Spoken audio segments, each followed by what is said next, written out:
Shalom saudara-saudariku, sebelum kita mendengarkan firman Tuhan, kita berdoa. Terpujilah Engkau ya Bapa yang senantiasa mengasihi hidup kami, dan Engkau senantiasa memberikan berkat-Mu baru hari lepas hari. Kami akan mensyukuri anugerah-Mu ini melalui perilaku hidup kami, seturut dengan tuntunan firman-Mu. Dalam Yesus kami berdoa. Amin. Saudara-saudariku, sapaan firman Tuhan yang menjadi tuntunan dalam hidup kita pada hari ini tertulis pada kitab Yakobus pasal 1 ayat 17. Itulah yang menjadi teks khotbah dalam hari ini, Kamis 11 April 2024. Demikian bunyinya. Setiap pemberian yang baik dan setiap anugerah yang sempurna datangnya dari atas, diturunkan dari Bapa segala terang. Padanya tidak ada perubahan atau bayangan karena pertukaran. Demikian firman Tuhan. Saudara-saudariku, dalam pikiran kita mungkin kita bertanya, apa iya Tuhan tidak pernah berubah? Apa yang menjadi pertanyaan kita itu jawabannya sudah jelas. Ya, Allah tidak pernah berubah. Yang berubah adalah hati manusia. Yang berubah adalah keyakinan manusia. Allah tidak berubah atas kasih-Nya kepada manusia.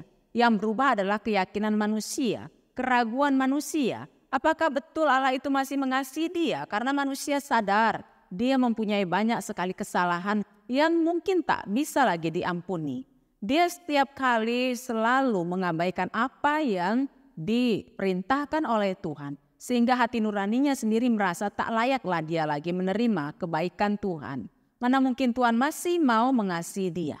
Tetapi Allah yang kita sembah ini adalah Allah yang tetap memiliki kasih yang luar biasa.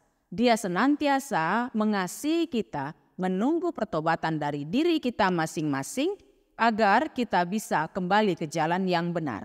Dikatakan di sini setiap pemberian yang baik dan setiap anugerah yang sempurna datangnya dari atas. Apakah pemberian Allah yang baik? Apakah anugerah yang sempurna? Jawabnya adalah pengampunan dosa dari Allah. Itulah pemberian Allah yang luar biasa, itulah anugerah yang sempurna. Hanya dari Allah saja kita memperolehnya. Tak ada manusia di atas muka bumi ini yang mampu memberikan hal tersebut. Dengan kematiannya di kayu salib, Tuhan menunjukkan kasih-Nya kepada kita. Dengan kebangkitan-Nya dari kematian, Tuhan juga ajak kita supaya kita bisa bersama-sama dengan Dia bangkit dan naik ke sorga, berkumpul dengan orang-orang percaya dan yang dimenangkannya. Maka pada saat ini pun kita masih mempunyai panggilan yang sama, di mana Tuhan mengajak kita untuk menerima anugerah yang sempurna itu dalam kehidupan kita. Dan Tuhan tidak mengubah janjinya, kasih-Nya kepada kita, yaitu supaya kita boleh dalam satu persekutuan, baik dalam kehidupan kita saat ini di atas muka bumi dan juga di sorga nanti. Namun kita juga harus tahu bahwa upah dari kesetiaan itu akan nyata nantinya pada akhir zaman ini, dan di situ Tuhan akan tunjukkan juga konsekuensi dan reward kepada orang-orang yang setia atau yang tidak setia kepadanya. Yang pasti, kalau manusia itu nantinya akan menerima hukuman kekal selama-lamanya, bukan Tuhan tidak mau mengasihi dia, tapi dia yang tidak mau menerima belas kasih Allah.